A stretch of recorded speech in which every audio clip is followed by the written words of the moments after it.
لقد كان لكم في رسول الله أسوة حسنة لمن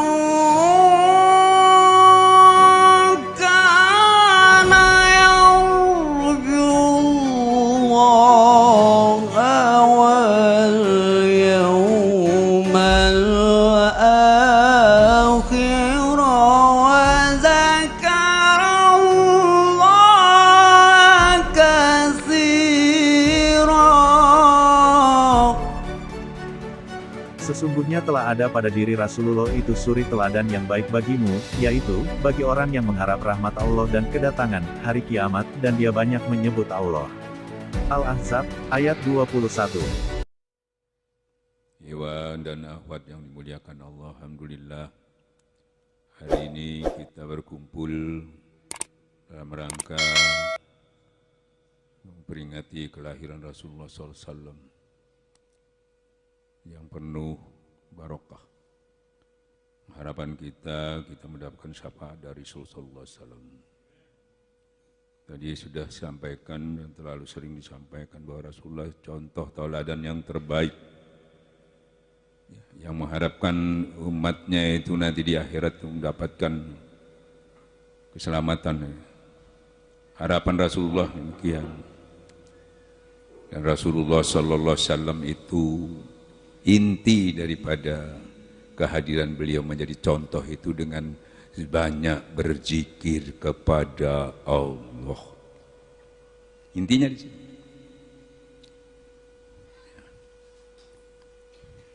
Alhamdulillah.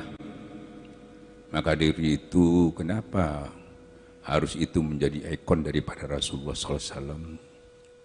Karena zikir itu satu-satunya kita bisa bersama Allah dimanapun berada, sesuai dengan apa yang disampaikan dalam Quran, alladzi yazkurullaha qiyaman wa qu'udan wa ala junubihim. Duduknya, berdirinya, berbaringnya bersama Allah. Ini yang paling penting. Kalau sudah bersama Allah, berarti full Allah. Kalau sudah full Allah, itu yang dikatakan iyyaka na'budu wa iyyaka nasta'in. Selama ini kita cuma diucapkan. Full Allah itu seluruh darah daging kita, duduk, berdiri dan berbaring, seluruh mulai jantung kita, detak jantung kita, darah kita, sumsum kita, kulit dan bulu-bulu kita semuanya berzikir kepada Allah. Itu yang dikatakan ulama tasawuf di dalam kitab Sir Asrar, ya, tulisan Pangeran Sabahan namanya Sultanul Zikir. Mudah-mudahan kita bisa mencapai itu. Sehingga janji Allah yaitu untuk mendapatkan nikmat yang seutuhnya, yaitu harus mewujudkan iyyaka na'budu wa iyyaka nasta'in. Full Allah. Full Allah itu iyyaka na'budu wa iyyaka nasta'in. Kalau sudah full Allah, berarti bersama Allah. Bismillahilladzi la yadurru ma'asmihi fil ardi wa la fis sama wa huwa. Tidak ada lagi yang bisa memberi mudarat, istrimu, anakmu, hartamu. Tidak ada. Bahkan apa yang di langit di bumi pun tidak bisa memberi mudarat kecuali dengan izin Allah. Aman. Iyyaka na'budu wa iyyaka nasta'in. Full Allah. Baru kita mendapatkan nikmat yang seutuhnya. Ihdinas siratal mustaqim. Jalan orang-orang yang aku beri nikmat. Nabi lewat situ, syuhada lewat situ, orang-orang syahid lewat situ. Maka kata Allah, ikuti jalan orang-orang kembali kepada Allah. Ikut. Ikut itu bukan ngaji, bukan. Ikut itu hikmat. Yaitu 71 golongan pecah. Cuma satu yang full Allah itu tadi. Yang mana yang mengikuti aku. Yang seperjalanan denganku. bareng terus, ikut berjuang, ikut menghidupkan agama, bukan sekedar menuntut ilmunya, yang sepaham dengan aku. Nah, kalau kita mengikutinya, itu yang dikatakan satu yang selamat itu. Maka dari itu Rasulullah SAW, orang yang hebat-hebat itu zaman dahulu yang dekat sama Rasulullah, yang sering bertemu Rasulullah, yang selalu bersama dalam keadaan senang dan susah. Dengan bersama Allah tidak ada lagi kaya dan miskin perbedaannya. Yang kaya tidak ada hambatan untuk ikut berjuang, untuk berkhidmat. Yang miskin pun juga tidak ada hambatan. Contohnya Abdurrahman bin Auf, seorang yang kaya raya, tidak ada hambatan dia datang, bukan lagi ke majelis, ikut berjuang, ikut berjihad, bahkan berhijrah pun beliau ikut. Kaya raya. Sekarang kalau orang kaya itu, aduh maaf saja, saya ini banyak urusan bisnis, tidak bisa. Apalagi punya pabrik 7, ya nggak bisa. Padahal dulu Abdurrahman bin Auf ini Masya Allah kekayaannya luar biasa. Disedekahkan nggak habis-habis, tambah banyak. Karena dia meyakini bahwa ada janji Allah.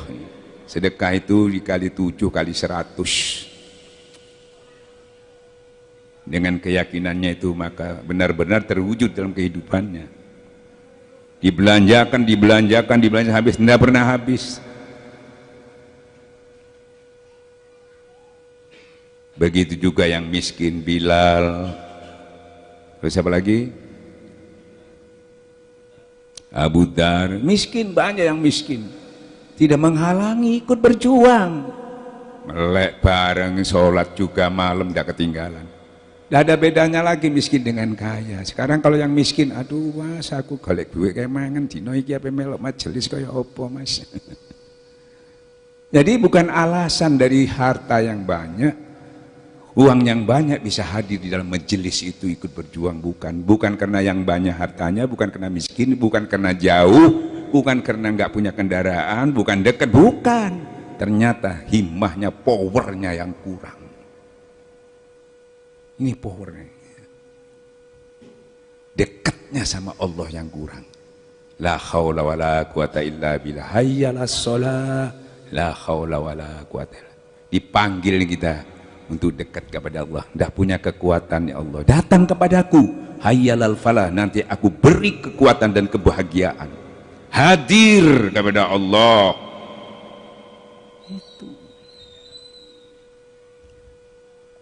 Nah inilah torekat itu situ. Bukan torekat itu mencari karomah, bukan mencari keraktian.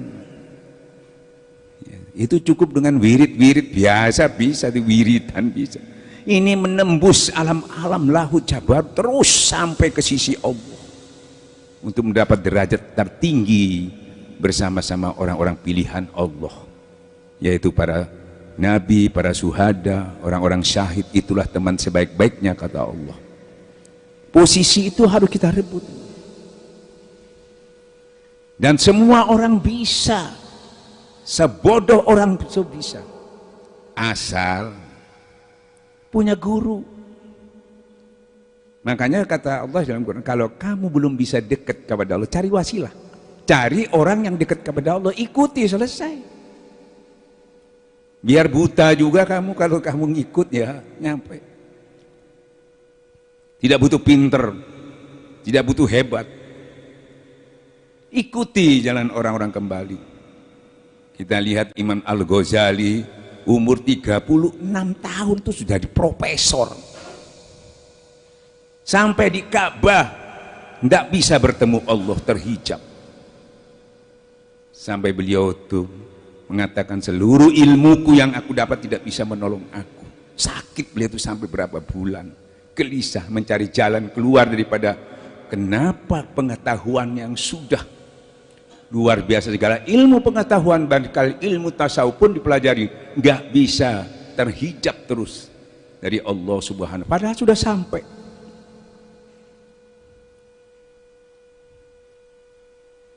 Kata Syekh Abdul Qadir Jalani Qaddasallahu di dalam kitab Sirrul Asrar, hatta kamu punya 1000 kitab, bahkan hafal 1000 kitab, kamu kalau belum ditalkin, belum dibawa wusul kepada Allah oleh guru mursyid yang posisinya diwusulkan, diposisikan di sisi Allah, wukuf, berhenti di situ,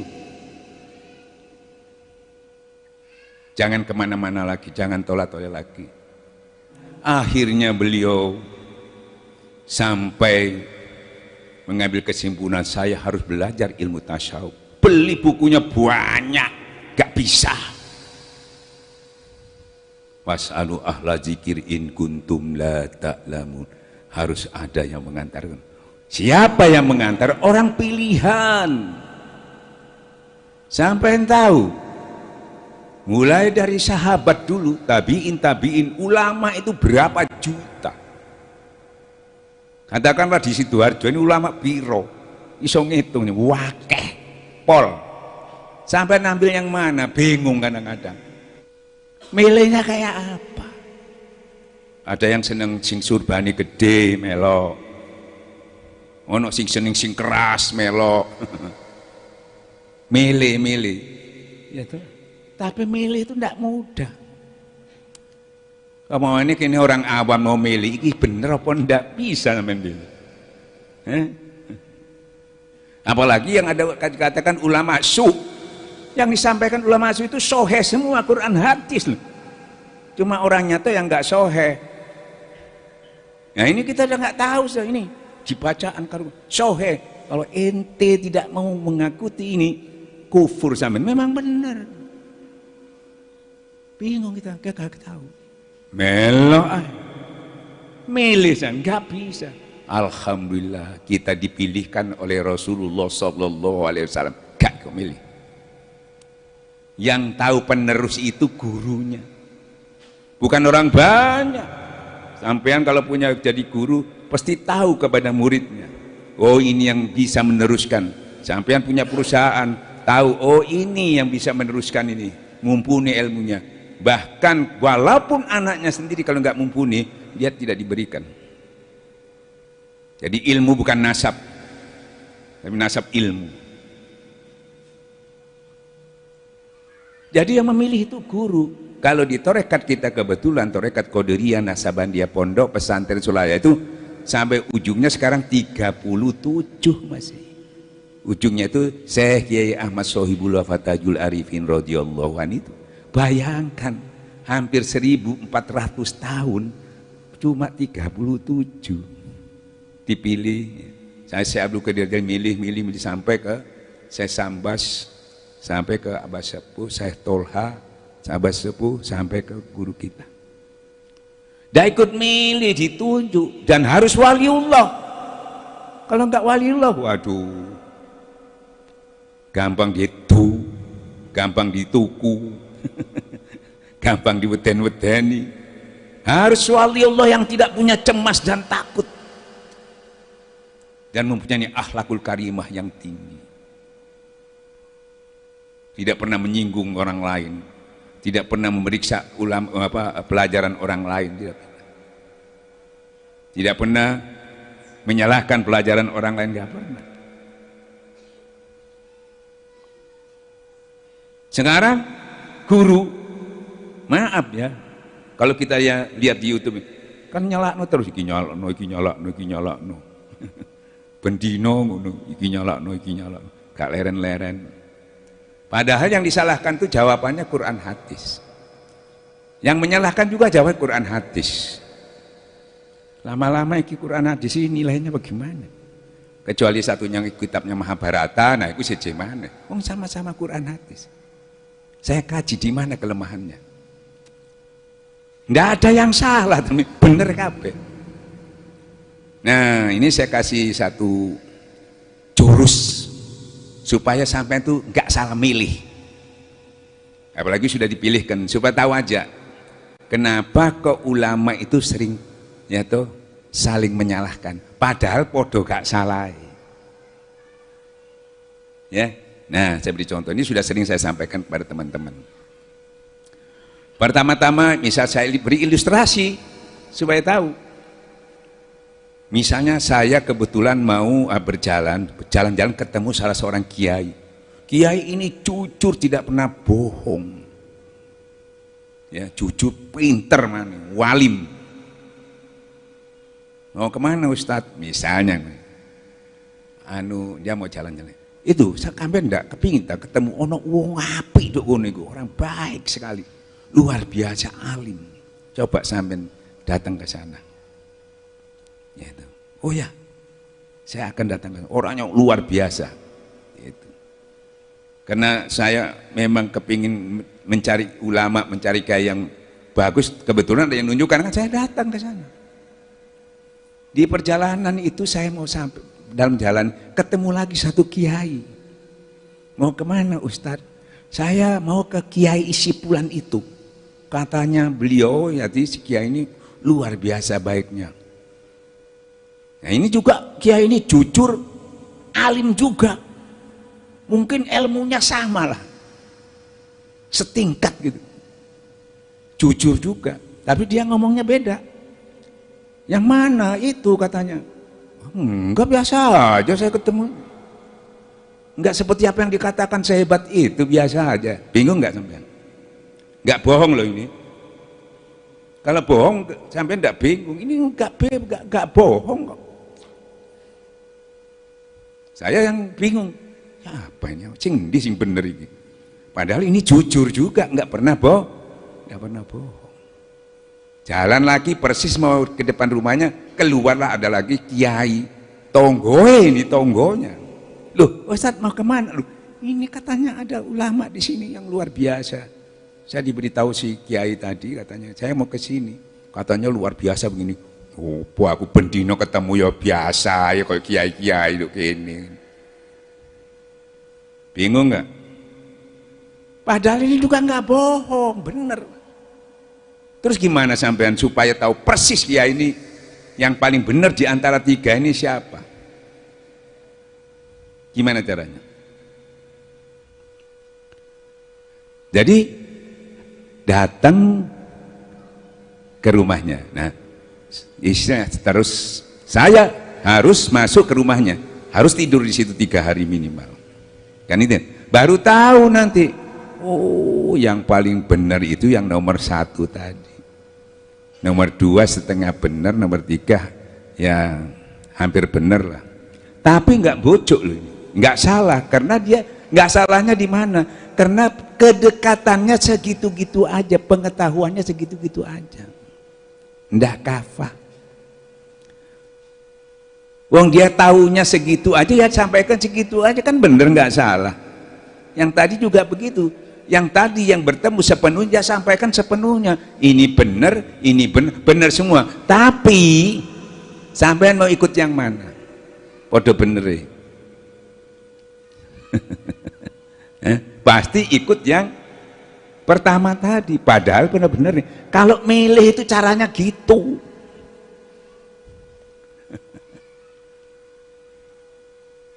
Nah begitu juga kita kepingin tahu Allah itu seberapa besar kekuasaannya. Sementara kita ini cuma mendapatkan informasi, ya nama-nama Allah itu, sifat-sifat Allah kita pelajari, sifat 20 kita pelajari, tapi kita tidak dekat kepada Allah.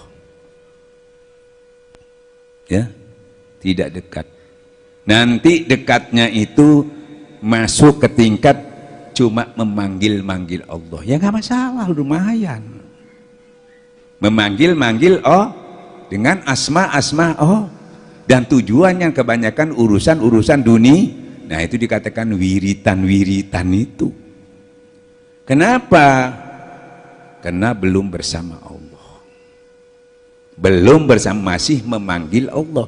Makanya ditingkatkan dengan bertorekat, baru kamu ditalkin, dibawa usul oleh guru, diposisikan di sisi Allah, wukuf berhenti di situ, baru kamu bersama Allah. Dan kalau kembali kamu ke dunia, maka di mana ada kamu di situ ada aku, kata Allah. Itu tarekat. Jadi ketika sholat sudah nggak cari-cari Allah, kayak Allah hilang nu endi nu. Kalau sudah bersama Allah itu, nah kalau belum bersama Allah itu ibaratkan orang itu masih pacaran, ya. Duhur apel berapa menit? Paling di masjid kita 30 menit sudah keluar apel namanya itu. Jadi waktu sholat bersama Allah apel, habis sholat lupa lagi kepada Allah. Kena kudo lagi, la tulhikum amwalikum wala auladu, dilalaikan lagi oleh harta dan anak. Nanti asar datang lagi, ingat lagi. Ya. Selesai, lupa lagi, apel. Nah, makanya perlu pacaran, perlu dirabi, ada ijab kepada Allah. Makanya talqin itu ada ijabnya, yaitu ada perjanjiannya. Innama yubayyunaka innama yubayyunallahu yadullahu faqadi faman nakataba innama yanqutu ala nafsi. Jadi ada perjanjiannya. Itu yang dikatakan bai'at. Seperti orang kawin kan ada ijabnya, ada perjanjiannya. Nah kalau sudah kawin, sudah bersama kan, di mana istrimu, di mana ada kamu, sampai pasti kamu kalau pacaran belum tahu persis siapa sebetulnya pacar kamu itu tadi, apalagi sampai ke dalam-dalamnya. Tapi kalau sudah ijab kabul, sak rahasia-rahasianya kamu begitu juga, kamu akan tahu rahasia-rahasia ketuhanan. Harus sampai ke sana. Nah itu yang dikejar oleh para ulama-ulama ujung-ujungnya untuk mencapai kahfah itu di situ. Makanya Imam Ghazali nggak bisa untuk mencapainya dengan mulai umur 7 tahun nggak pernah dolen ngelmu tok, ngajar tok, sampai jadi dokter, profesor 36 tahun pun belum mencapai itu. Begitu juga Syekh Abdul Qadir, setelah ditalkin beliau tidak pernah lagi debat, dia menikmati zikir itu tadi. Menikmati. Sesungguhnya barang siapa mengamalkan yang ia ketahui, akan ditambah yang dia tidak ketahui. Bukan didebatkan, diamalkan. Nanti yang tidak diketahui dia diberi apa yang dia tidak ketahui, apa yang dia tidak miliki, powernya, semangatnya, keyakinannya, terbuka hijabnya, itu nanti didapat, bukan ilmu lagi. Kalau ilmu lagi itu nggak didapat, jadi ulama su. Kalau ilmu lagi imannya nggak nambah. Sesungguhnya orang beriman itu kalau disampaikan ayat-ayat Allah bertambah-tambah imannya. Tambah imannya. Ini ilmunya nambah terus. Buka kitab terus, nambah ilmu nih.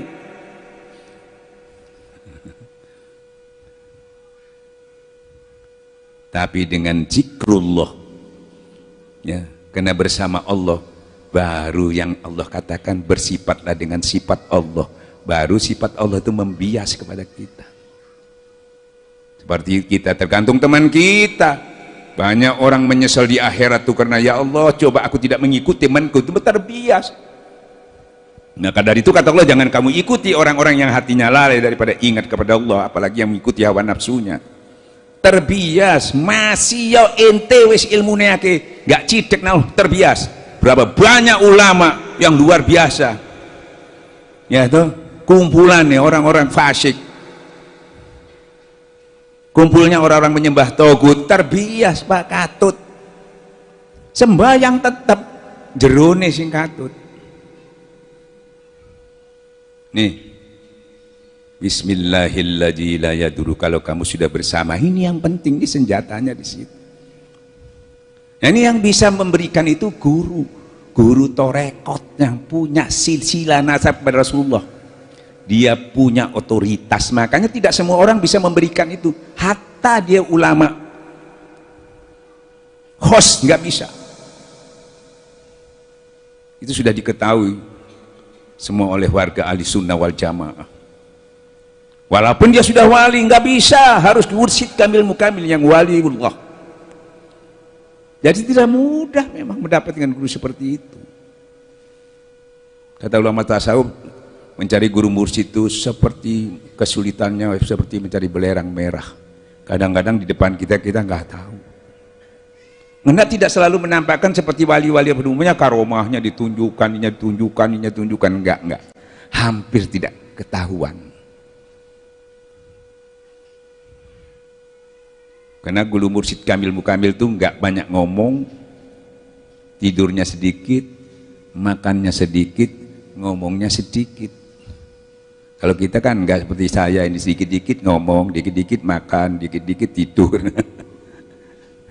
Belum. Nah disinilah gimana ustadz kita belum, ya belum bisa mencapai itu, enggak masalah. Kita harus tidak ditakdirkan untuk jadi mursyid, tidak harus menjadi wali, enggak. Apa kata Allah? Cuma ikuti jalan orang-orang yang kembali kepada Allah. Masuklah kamu dalam orang pilihanku, enak tuh. Cuma ngikuti aja sesuai kemampuan. Jangan punya ambisi, aku pengen kayak guruku jadi mursyid. Gendeng gitu, gak ada tulisannya. Ngikuti aja asal guru sampai kan enak, gak melok soro. Enak kan? Jadi nggak ada alasan nggak bisa. Ikuti. Seperti tadi yang saya sampaikan, Bilal ireng elek, ya toh, melarat mana? Ngikuti Rasulullah. Bayangkan Rasulullah mi'raj deduk kono ya, terompanya. Coba dong ikuti toh. Itu contoh itu. Bareng ditakoni Rasulullah, engko tak takoni Bilal ini amalan opo sih Bilal kok iso tutuk kono. Rasulullah sampe bingung gitu. Wong ireng elek ngono iso tutuk kono ya apa? Kok bukan Abu Bakar Siddiq ngene. Kok Bilal gitu. Emang dicontoh yang paling elek paling jadi sampean sing elek-elek ini aja putus asa maksudnya ngono. Sing melarat-melarat gak putus asa kan sing akeh wong putus asa melarat elek pasti mengatakan gak mungkin aku gitu kan, mesti gitu ya. Makanya nggak dikasih contoh sing ganteng-ganteng itu, nggak dikasih sing elek sing melarat, jadi sampean sih gak putus asa. Ternyata sing paling elek ini ternyata ditanya, Bilal amalan apa kamu itu? Ya kulo setiap hadas besar hadas kecil saya berwudu, dawam wudu atau syukur wudu, sholat syukur wudu. Loh, bondone ngono tok. Sekarang banyak ditiru orang. Gak lepas wudu ya. Ya gak iso miber yo. Kenapa? Lupa yang kita itu kalau terbang itu punya dua sayap. Lah iki dhahirit tok siji sayap, jerone gak ono, gak iso miber. Jadi membersihkan hati, membersihkan fisik dengan wudu, najis, membersihkan hati dengan zikir. Loro iki baru iso miber. Nah kayaknya sing ditiru situ tok makanya gak miber. Kan yang namanya saya membersihkan diri saya dengan berwudu. Nah pengertiannya itu harus paham bahwa membersihkan kan itu kan ada dua, dohir dan batin. Dohir pakai air, batin ya atik banyu pisan gelegek-gelegek ini yang kami cikir.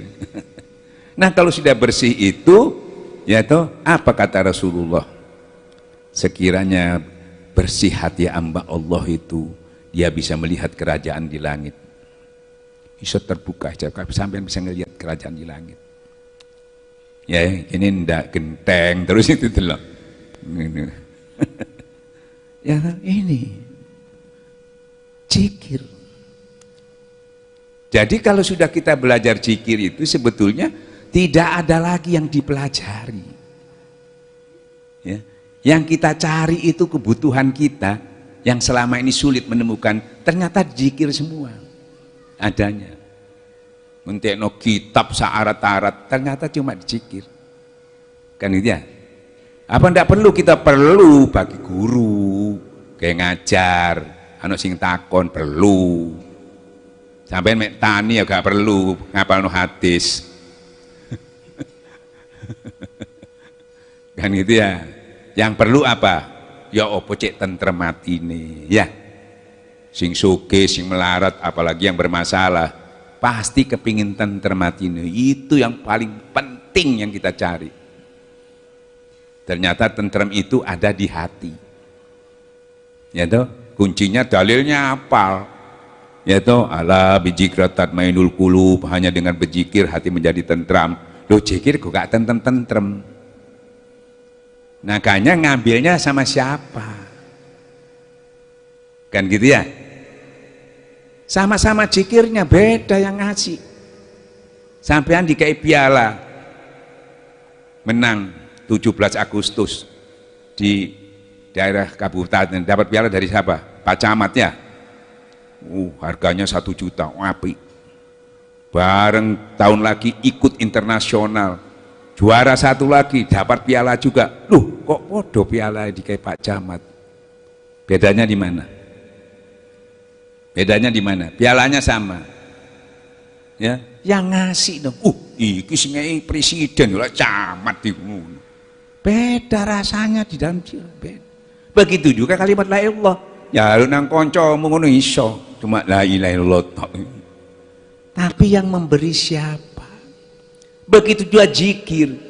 Zikir itu kalau mursyid kamil sanatnya sampai kepada Rasulullah SAW, itu otomatis tuh bersih hatinya, itu ditransfer. Bersih, diberi alat pembersihnya. Nah ini urut dalil itu, tapi kini kotor, ditransfer, yuk tambah kotor sampean. Makanya harus mursyid yang bersih hatinya. Yang mendapat legalitas dari Allah. Berbahagialah orang yang membersihkan hati, celaka orang yang cuma ngono tok. Bersih, bahagia, kotor, ciloko, cuma ngono tok juruse. Muasio pinter ya apa? Masih hebat ya apa? Mek kotor. Quran itu sudah menyampaikan, Quran sedikit pun tidak menambah kebaikan kepada orang yang zalim. Zalim itu lupa kepada Allah. Padahal Quran juga menjadi obat, menjadi petunjuk, menjadi penawar kalau itu bersih hatinya. Jadi bukan sekedar bisa menyampaikan Al-Quran, bisa-bisa bukan menjadi obat, menjadi laknat. Tergantung yang menyampaikan. Apalagi ada ancaman Allah itu.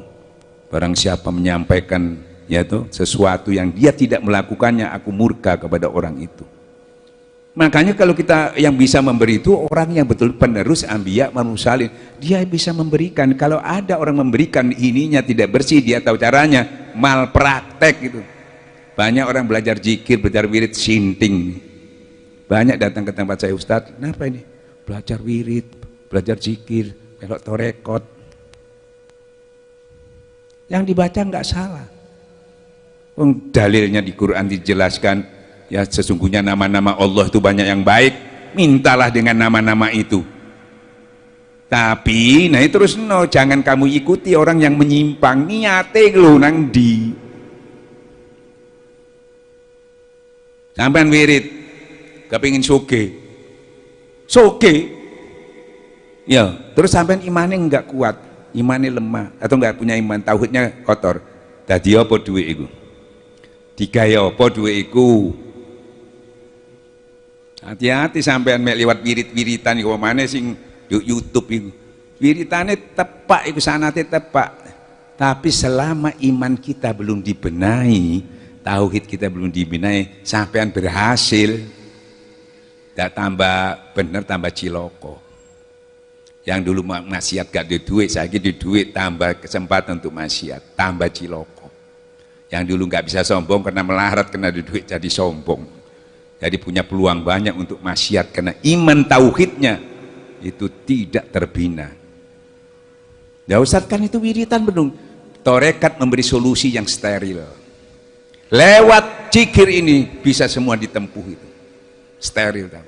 Karena zikir ini pertama imannya dibenahi dulu. Jadidu imanakum biqaulillah. Utuhkan iman ini kena no di sini.